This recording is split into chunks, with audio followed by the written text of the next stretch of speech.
El siguiente ejercicio me pide resolver las ecuaciones para ver si tiene una única solución, ninguna solución o infinitas soluciones. Veamos cómo se hace. Empezamos con el apartado A y eso sí, siempre siguiendo los pasos que aquí se indican en este orden. Y comencemos con el paréntesis.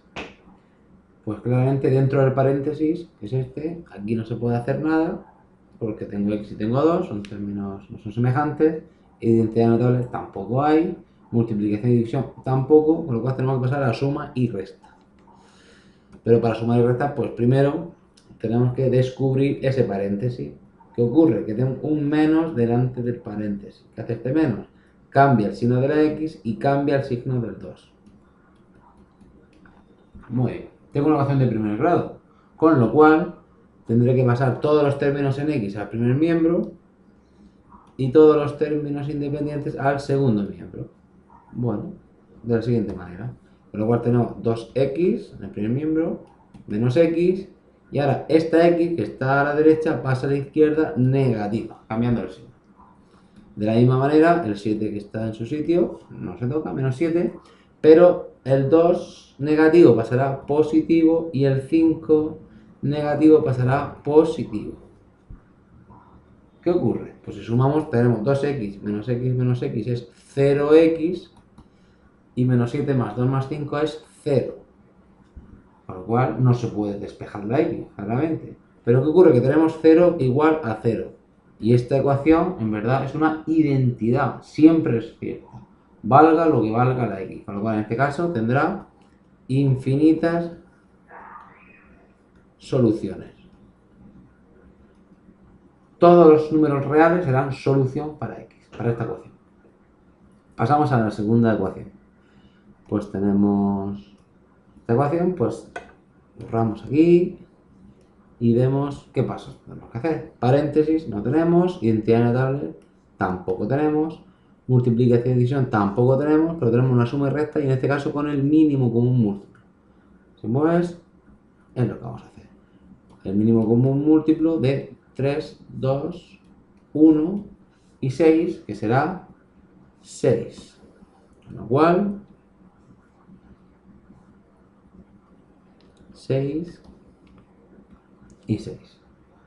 ¿Cómo procedemos? Pues 6 dividido entre 3 será 2, por 2x, 4x. Y ahora, menos 6 entre 2, 3 por x más 7, menos 7, perdón.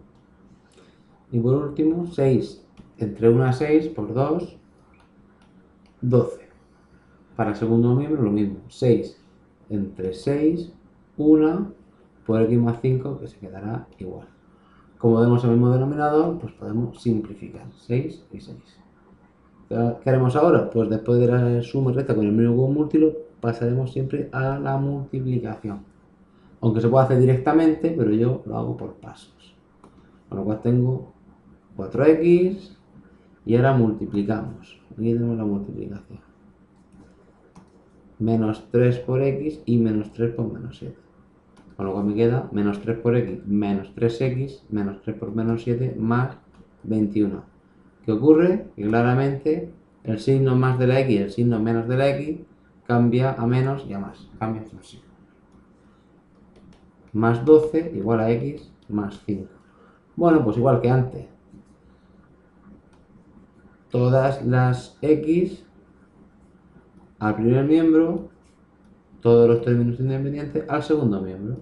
Con lo cual me quedará 4x menos 3x y menos x igual 5, se queda igual. 21, que era aquí, más 21 pasa menos 21 y el más 12 menos 12. Con lo cual tengo 0x igual a menos 33 menos 28. ¿Qué ocurre? Que aquí no se puede despejar la x, pero es más, tengo que 0 es igual a menos 28. Y esto es claramente falso. Con lo cual, ¿qué solución tendrá? Ninguna solución. No existe ningún valor para x que arregle esta identidad. Con lo cual, no tiene solución. Y con esto concluye el ejercicio.